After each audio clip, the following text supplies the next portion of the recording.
Okay, here we go. Listen, this is sort of an update, but I want to hide it. It's going to be called Lunch with Al.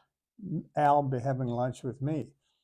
Now, I had the procedure, which was an ablation, and I had it 2 days ago, and I put off making this update because I didn't know what to update. I didn't. It was just too much uncertainty, and I thought, well, I'm going to share it with you people and get you guys some of my uncertainty.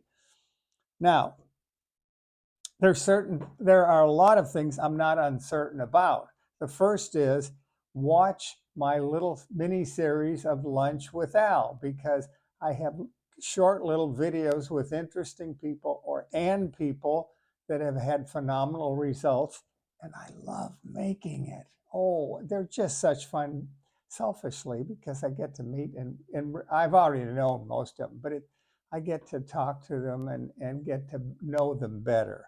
So anyway, that's the commercial. All right. So the first certainty is I made it through this. Now I say that because I'm 87 and I've had all of these procedures. I've had all these times where they stick something up your groin, uh, and I've never worried about it, but I really worried about this one. And I had some really good talks with my own personal spiritual guru, who you guys call Evelyn, Esther. I'll get it right. Um, so I made it through it, but I was actually worried about it. But that's a certainty. A certainty is that drugs are great. No, did I say that? I didn't. Scratch that. This when I went through the procedure, as I said, I've had it many times before. Sometimes a procedure like this, a catheterization, sometimes they put you to sleep and sometimes they don't. So everyone was asking me, I don't know what they're going to do. And so I asked them, the nurses prepping you for who were superb, by the way, the nurse is prepping you for the procedure. You guys going to put me totally out? Oh, no, no, just slightly asleep. They lied. I they put the mask on and I took 3 breaths, and oh my God, I had these phenomenal dreams, just incredible dreams. I dreamt that I went to the center of the universe with visuals and thing. Oh, it was just absolutely incredible, and I didn't want to wake up. I'm serious, I didn't. And so, but I did. And the first thing I said, oh, that was incredible. And they're all looking at me. But I get that a lot too. So later on, it's a procedure that you take 2 hours to do the procedure, and then another 2 to 3 hours to recover. And you're not really recovering. You're just, what you're doing is letting that wild trip wear off. So you get the same nurses and you chat and talk with them. And they gave me a what do you call it, intravenous thing. Well, I think they do that to everybody that goes into the hospital. And so one time I went home from the hospital, they forgot to take it out, and I had to take it out myself, and it was not fun.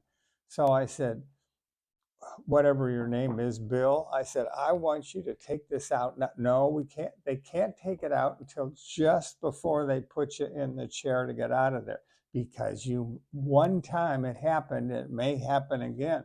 I said, all right. So he said, and I told him one time that they didn't. He said, oh, you could have got arrested. I said, arrested for what? Well, evidently the junkies come in and they want to get it fixed. And I said, well, why would they want to do that? And they said, Do you know what you had for your anesthetic? No, how am I going to know? He said, fentanyl. I said, oh my God, that kills people. And he says, yeah, but we have tanks and monitors and gauges, and we give it to you just perfect. And the advantage of it is you get out of it in a hurry. You don't have a long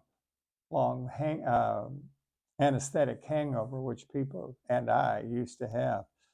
So anyway, I just wanted to say that. Okay. So as I said, I'd been there, and I'd been there 2 years ago, and a Dr. Shah comes in. He said, hey, are you still telling people to go on a whole food plant-based diet? I said, I am. I thought that was nice. All right, so we know the procedure worked. I mean, it was successful in that it didn't kill me, and it's 96% successful. That's the success rate. And so they said, oh, don't worry about it.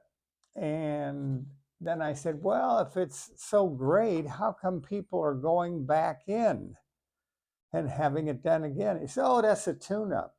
A tune-up? Yeah. So evidently, I didn't bring enough graphics.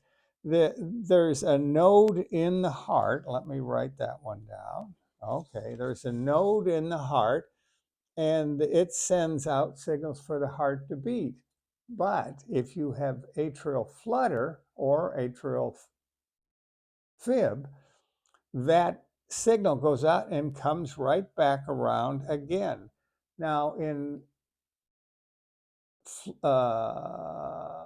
fib, it happens a lot and it's chaotic. In atrial flutter, it does it one or two times, and it's a little easier to fix that, they tell me, than it is for. But what they do is they stick a thing, and they, using radio waves, they'll make a small scar tissue on the inside of your heart. And of course, they want to do the least damage that they can possibly do. So if that scar isn't big enough, it won't totally keep the signal from going around. It will just interfere with it, and so it won't be as effective. So that's what I don't know, if I got a deep enough scar, or if I might have to go back. So I don't know. The problem is I fought with them to take, okay, I'm going in this procedure, take me off all these drugs. I don't need these. Oh, no, we can't do that. So I was dizzy before, and I mean dizzy. My knees would collapse. I would go along and literally bounce off the walls like you do when you're on a cruise ship. You go boom, boom, boom. Well, now that I've had the procedure, I can walk faster and longer. So from that perspective, it is successful. But the dizziness did not go away, or the lightheaded. So now when I run into something, I'm going faster. That's not a good thing. So I don't know what to tell you. I know what to tell you is watch my series, because I love doing it. Did I mention that? I think I did. All right. So that's my condition 2 days after the procedure, which was on April 20th, which would make that April 22nd. Yes, I know. So I think that's everything. I made notes. I like shorter videos, so I'm trying to keep them short. So watch the videos. See that I've got a whole bunch of really good ones coming up. Talk to you later. Bye.